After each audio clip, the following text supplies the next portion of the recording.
Hello বন্ধুরা, আজ চলে এসেছি আদ্যাপীঠ পার্ট 2 ব্লগ নিয়ে। এখানে দেখাবো আমরা প্রসাদে কি পেলাম।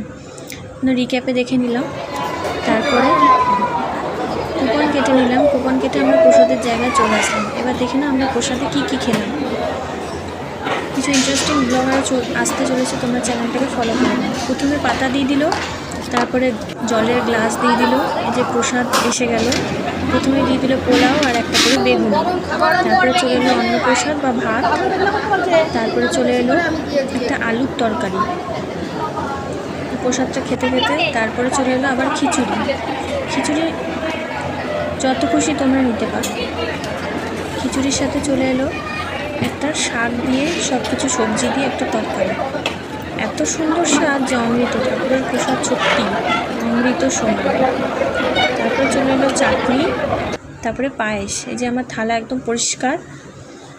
প্রসাদ খেয়ে আমরা মায়ের মন্দিরের সামনে একটা মঞ্চের মতো আছে, ওইখানে সবাই এখানে বসে রেস্ট নিচ্ছিল, আমরাও বসেছিলাম।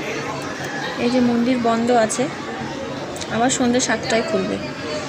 তাহলে আজকের মতন আসছি।